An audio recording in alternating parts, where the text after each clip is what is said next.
Em 2020, foi observada uma quantidade bem alta de ligações para denunciar casos de violência doméstica no Brasil. Como uma grande parte desses casos nunca chega a ser denunciada, isso sugere que a quantidade real de vítimas desse tipo de violência foi muito maior nesse período. Eu sou o André, tenho um doutorado em psicologia e hoje, com a ajuda da amiga e mestre em psicologia Beatriz Cavendish, quero te explicar o que é a violência doméstica, quais são as diferentes formas pelas quais ela pode se apresentar e quais são alguns dos principais fatores de risco para que ela ocorra. Se você achou o tema de hoje relevante, não deixe de clicar no joinha para nos ajudar, inscreva-se no canal e siga a gente nas redes sociais.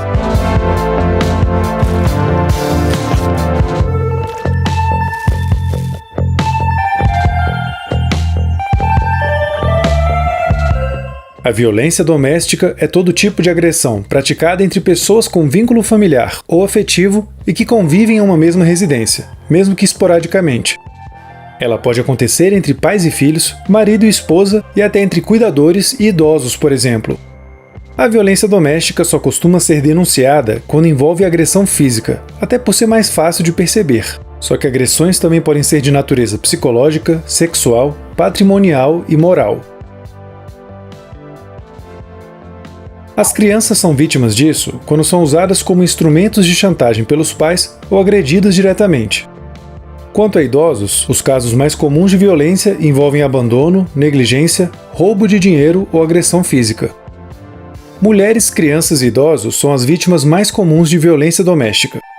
No Brasil, os idosos correspondem a cerca de 15% e as crianças a 1,4% dos casos. A maioria das vítimas são mulheres, as quais representam 84% de todas as ocorrências, além de serem as vítimas mais comuns das formas mais extremas de violência.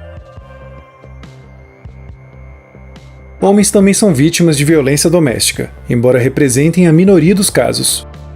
Na maioria das vezes, homens são os autores da violência, especialmente quando a vítima é uma mulher ou menina. Quando um homem é vítima de algum tipo de violência, as chances são grandes de que o autor da agressão seja alguém desconhecido dele. Já no caso das mulheres, é bem frequente que o autor seja um parceiro romântico ou alguém do seu convívio. Considerando que mulheres são as principais vítimas de violência doméstica, leis com o objetivo de protegê-las e ampará-las foram criadas no Brasil e em outros lugares do mundo. A Lei Maria da Penha entrou em vigor no Brasil em 2006. A punição para esse tipo de violência deixou de ser o pagamento de multas ou cestas básicas e passou a ser de 1 a 3 anos de prisão.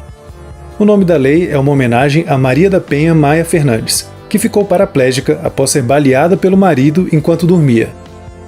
Apesar da violência doméstica conjugal ser um fenômeno que pode se manifestar de várias formas, ela costuma seguir um ciclo de violência que já é bem conhecido. Existe um momento inicial nesse ciclo que é a fase da tensão, e nela, insultos e ameaças cotidianas vão se acumulando progressivamente. Depois, na fase da agressão, a tensão é trocada por episódios de explosão e violência contra a vítima, seja ela envolvendo agressão psicológica, física ou de outro tipo. A última fase do ciclo é conhecida como lua de mel. Nela, o autor da violência pede perdão, promete mudar de comportamento e demonstra carinho. Em muitos casos, esse ciclo tende a ir se repetindo, sendo que os episódios de violência vão se tornando cada vez mais graves e ocorrem dentro de um intervalo de tempo mais curto. A não ser que a vítima procure ajuda ou alguém intervenha nessa situação, a tendência é que a escalada de violência vá se tornando cada vez mais perigosa. As consequências psicológicas de passar por esse tipo de coisa podem ser tão graves quanto as lesões físicas. Vítimas de violência doméstica possuem uma chance maior de desenvolver transtornos como a depressão, o transtorno do estresse pós-traumático, transtornos relacionados ao uso de substâncias, ao sono e à alimentação, por exemplo. Alguns fatores de risco para a ocorrência da violência doméstica são o baixo nível de escolaridade por parte dos pais, o abuso de drogas, o desemprego, a convivência desde a infância com a violência e ter antecedentes criminais. Vítimas e autores de violência doméstica não obedecem a um padrão específico de perfil psicológico ou socioeconômico. Esse tipo de violência está presente em todas as classes econômicas e tipos de sociedade, incluindo aí aqueles países geralmente considerados mais desenvolvidos. Um dos mitos sobre a violência doméstica é o de que os autores dela agem assim porque não sabem controlar as próprias emoções. Se isso fosse verdade, eles também seriam violentos com chefes, amigos, outros familiares e desconhecidos. Na prática, eles costumam ser violentos com pessoas bem específicas do seu convívio e não com qualquer um que aparecer na sua frente. Muitos atribuem comportamentos violentos a genes ou hormônios, principalmente quando o autor é um homem, mas esse tipo de explicação é questionável. A violência é influenciada por diferentes fatores, e não apenas por processos biológicos. A história de vida da pessoa e a cultura na qual ela vive, por exemplo, também são de grande influência. Isso tanto é verdade que os índices desse tipo de violência variam a depender do país analisado, e a nossa situação aqui no Brasil, que já não era muito boa, ficou ainda pior com a pandemia. Embora as medidas de isolamento e distanciamento tenham sido necessárias, elas acabaram contribuindo para um aumento na violência doméstica.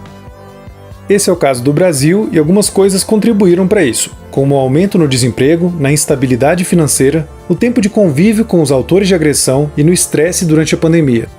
Além disso, o maior isolamento também distanciou muitas vítimas daqueles que fazem parte da sua rede de apoio, como familiares e amigos.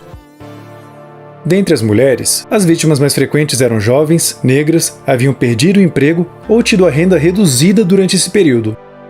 Em torno de 45% das mulheres que sofreram violência optaram por se manter em silêncio sobre o que ocorreu. De maneira geral, é comum que vítimas de violência doméstica não façam denúncias e nem falem disso para pessoas próximas. Alguns têm dificuldade de entender como alguém pode se manter em um relacionamento assim por tanto tempo, já que para quem olha de fora, o mais lógico seria terminá-lo. Situações de violência como essa são muito complexas mesmo. Uma vítima pode não denunciar a violência por vários motivos, como por receber ameaças, ter medo do que o autor pode fazer ou por ser dependente financeiramente dele, por exemplo. Mesmo quando uma vítima realiza uma denúncia ou fala do que está acontecendo com pessoas próximas, ela ainda pode encontrar outras barreiras para obter o suporte necessário. O seu relato pode ser desacreditado, ignorado, ou ela pode até ser culpabilizada pela violência que sofreu. Caso você esteja vivendo alguma situação assim, ou suspeite que alguém esteja vivendo, aqui vão algumas dicas. Dica número 1. Saia do silêncio de forma segura. O momento da denúncia ou do término da relação é perigoso, mas é necessário para você recuperar a sua dignidade e autonomia. Um primeiro passo talvez seja falar sobre tudo o que está acontecendo com uma pessoa em quem você confia bastante e que tem bom senso. Dê preferência a alguém que não tenha vínculo com o autor e que não vai perder a cabeça e querer agredi-lo imediatamente. Dica número 2. Ligue para o número 180 para denunciar situações de violência contra mulheres. Este serviço é gratuito, funciona 24 horas por dia e fornece orientações do que pode ser feito a depender da situação e da região na qual você vive. Também é possível ligar no número 100 para denunciar qualquer situação que envolva a violação dos direitos humanos de alguém, ou o 190 caso você testemunhe uma situação de violência explícita onde estiver. Como já explicamos em outro vídeo, a cultura exerce uma grande influência na maneira como desenvolvemos relacionamentos. Não é por acaso que a maioria dos autores são homens e a maioria das vítimas são mulheres. Para reduzir a violência doméstica no Brasil e em outros países, é preciso que a cultura mude. Também é fundamental que homens e mulheres vítimas de violência doméstica sejam melhor protegidas e acolhidas pelas instituições responsáveis por isso, o que nem sempre ocorre. O enfrentamento de situações de violência é um assunto bem complexo e delicado que ainda abordaremos mais detalhadamente no futuro. Viver a violência doméstica pode ser algo extremamente confuso, constrangedor e solitário. Algumas pessoas demoram para perceber que estão passando por algo assim, até porque nem sempre é algo tão explícito, especialmente no começo. Caso suspeite que alguém esteja passando por algo assim, ofereça sua companhia, mostre-se disponível e tente ajudar da forma que for possível. Fique atento à sua saúde mental também, já que apoiar pessoas passando por esse tipo de coisa pode ser bem desgastante. Se você é a pessoa vivendo isso, é uma ótima ideia procurar a ajuda de um profissional da psicologia, tanto para lidar melhor com o sofrimento causado pela situação de violência, quanto para ter uma orientação mais individualizada sobre como proceder. Se esse tipo de assunto te interessa, então confere lá o meu livro que acabou de ser lançado, O Ser Humano, Manual do Usuário, as origens, os desejos e o sentido da existência humana.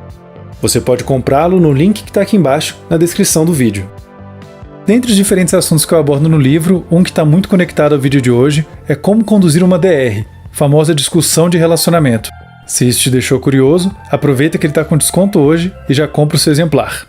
Muito obrigado a todos vocês que fazem parte do programa de apoiadores do Minutos Psíquicos. Vocês são uma grande motivação para a gente continuar fazendo vídeos aqui no YouTube. E se você gosta do nosso trabalho, mas ainda não é um apoiador, clique em Seja Membro aqui embaixo para saber quais são os benefícios exclusivos que a gente oferece em troca do seu apoio.